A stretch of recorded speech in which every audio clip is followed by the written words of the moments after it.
нэг ерөөдөө сүүн зам фестивал дээр очиж за миний хувьд бол анхны влог хийх гэж байна. Тэгээ влогийн ертөнцид захиур хагалнаад өгнөрэй.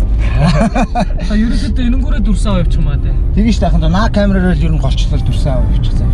Наадгач нэг харуулаад. За эргүүл тойролд за спорт гоё.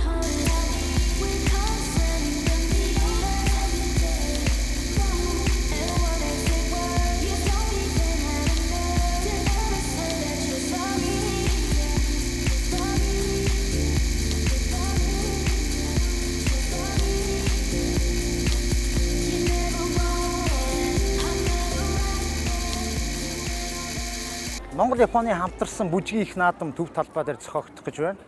За энэ наадмын гол онцлог бол Япон улстай дипломат харилцаа тогтоосны 50 жилийн ойгоор болж байгаараа онцлогтой юм аа. За энэ төв талбай дээр АБ гэсэн хоёр тайд засагдсан. За энэ бол цагийн хуваарийн дагуу маш олон зүйлсийг үзүүлж харуулах урлагийн номер тоглолтууд явагдана. За энийг миний би товчхон бас сурвалжлага маягаар хүргэхээр ажиллаж байна. За зураглаачийн дадлын хүрээнд бол нэг бяцхан камерыг туршиж үзэж байгаа. За энэ камераа бас та бүхэн танилцуулъя. За энэ Sport 2 гэдэг 1960 онд үйлдвэрлэгдсэн энэхүү 8 мм-ийн камераар сурвалжлага дүрсүүдээ авнаа. За энэ бас мэдээж өвөрмөц өнгө төрхийг гаргана гэдэгт итгэж байна. Дараагийнх нь болохоор энэ Zenit аппарат байна. 1954 онд үйлдвэрлэгдсэн энэхүү хальсны аппарат. За намайг оюутан байхад бол энэ аппаратаар түлхүү зураг авдаг байсан. Одоо бол бас Монголд хальс угаах технологи нь бас байхгүй болсон учраас бас төдийлө хэрэглэхээ болсон. Гэхдээ яг энэ хоёр техникээрээ бас та бүгдээ жижигхэн дүрсүүдийг үзүүлье, жижигхэн шотуудыг авъя гэсэн зорилгоор одоо энд ирсэн байна. За ингээд влогтой хамт байгаарай.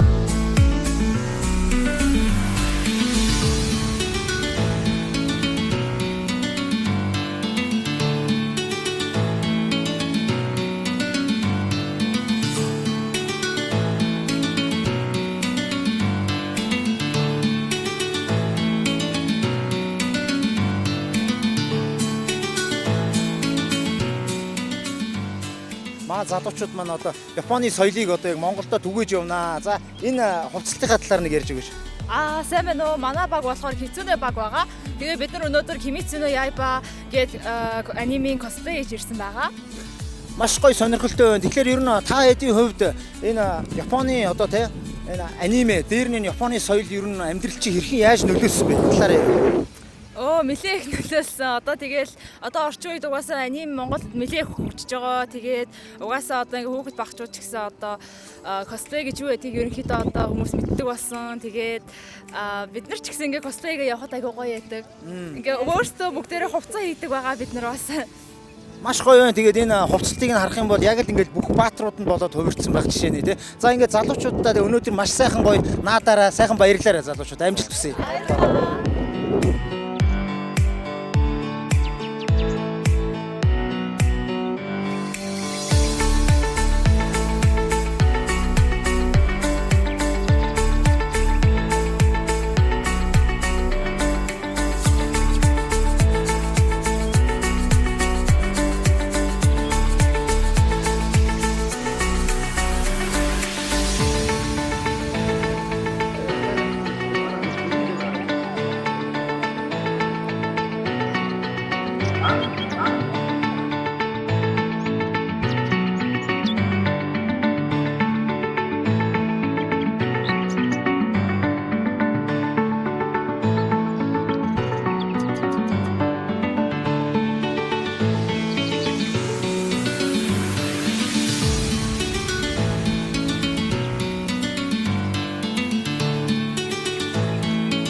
Сонирхолтой юм бол handmade заяа гэдэг одоо энэ дис гоё чимэглэлийн юм худалдаа бас гарсан байна. За тэгээд ерөнхийдөө энэ фестивалийн гол онцлог бол худалдаа, 8, хоол, за мөн одоо урлаг соёлын үзүүлбэрүүд их түлхүү их хамаарагддаг.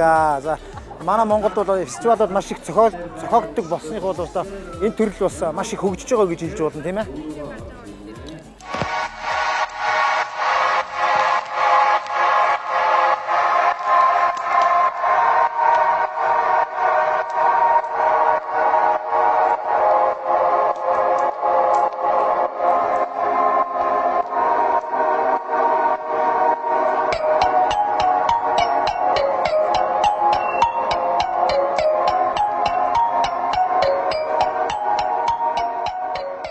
За Саран заяа маань өнөөдрийн номер уртын дуу дуулахаар байгаа шүү дээ, тий. За энэ дууныхаа тухай бас нэг товчхон биднэрт ярьж өгвөл. За инх мэндийн баяр гээд одоо Монголын артын хүртэн сайхан дуу дуулах гэж байгаа. Энэ дуу нь болохоор ерөнхийдөө ерөөл одоо энэхүү найр одоо цэнгэл маань илүү сайхан батжиж илүү сайн байх болтгоо гэсэн ерөөлийг одоо өргөж барьдаг тийм тухай дуу байгаа.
За үнэхээр гоё. Сэтгэл өөрөөд сүйдээ би биеийг бүжиглж үзээгүй мөртлөө бүжиглмээр санагдчихэв.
айкидогийн гол онцлог бол бас үзүүлэх тоглолтоороо хүмүүст ингэж таниулдаг, бас харуулдаг. Энэхүү үзүүлэх тоглолт нь одоо Монголд бол нэг төдийлөн хийгдээд байдгүй. Саяхан бас ковидын үеэс ч болооч тэрүү бас нэлээд хаалттай байлаа. Тэгээд энэ боломж одоо яг Япон-Монголын харилцаа 50 жилийн ой. За энэ үеэр яг айкидогийн энэ үзүүлбэр маань бас нэлээд сонирхолтой болж өнгөрлөө л дөө.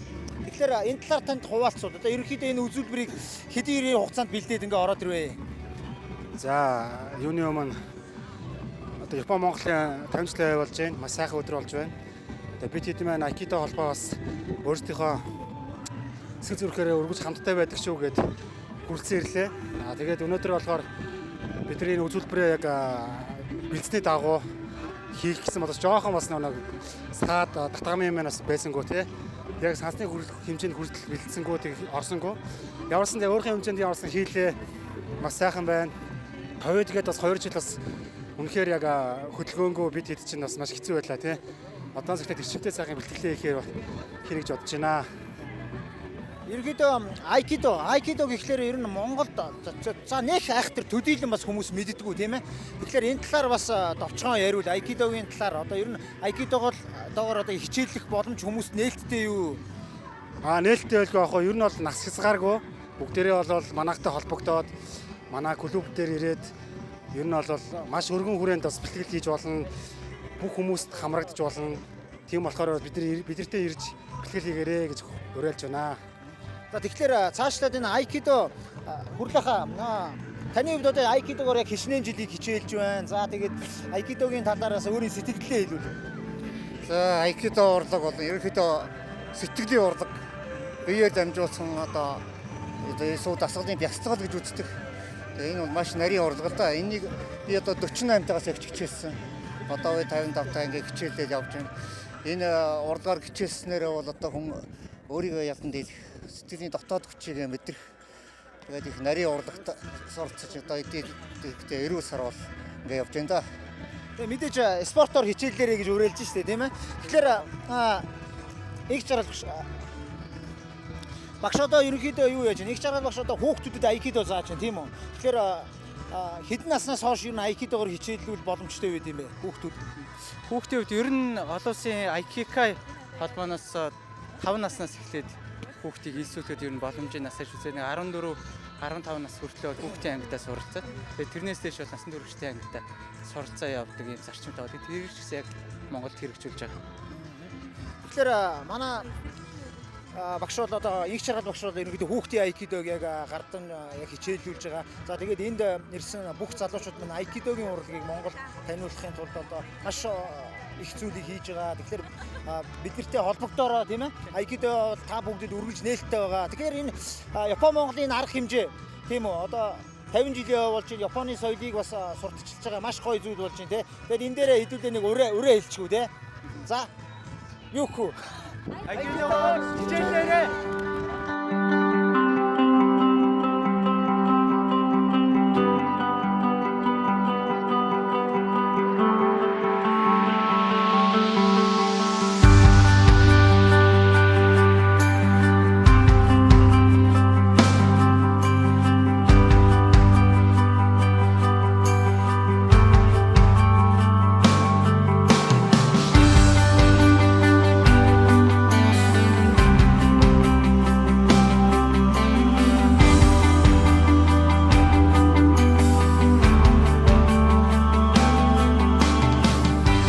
За нар урд тэгшэрсэн наадмын ногоон дивжин дээр гэдэг шиг ингээд энэхүү влогоо ингээд дуусгая. За влог гэж бас нэрлэж болох юм уу хүмүүсээ мэдэхгүй байна. Миний хувьд бол хийх гэж оролдлоо. Хуучны бас камерын өнгө төрхийг бас та бүхэнд харуулах гэж зорьсон. Тэгээ мөн энд болсон гол арга хэмжээ маань бол би та бүхэнд эхлэхдээ хэлсэн будоогийн үзүүлбэрийн арга хэмжээ байлаа. Гэхдээ бороо уртаа байгаад бас төдийлөн бас нэг тийм 100% хэмжээнд бол хүрээгүй байх гэж бодож байна. Гэхдээ ямар ч үсэн та бүхэн энэ блогоор яг энд болсон тодорхой арга хэмжээнүүдийг бас ойлгож авсан бахаа гэж найдаж байна. Тэгээд үргэлжлээд энэ хойно болох том фестивал маань ботоо сурвалжлах маягаар танд хүргье гэж бодож байна. Тэгээд хамт байсанд маш их баярлалаа.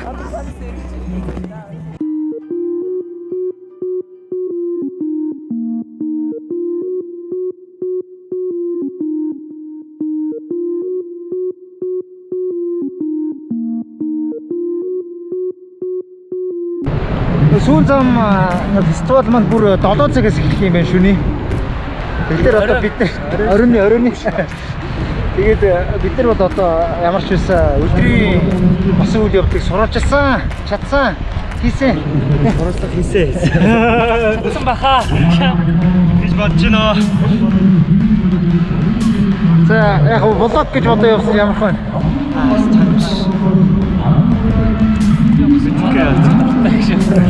Бичиг одоо влог ч юм уу юу ч юм бүү мэд. Ямар ч байсан богино хэмжээний бичлэг болгож одоо нийтлэнэ л гэж бодоод байгаа шүү дээ.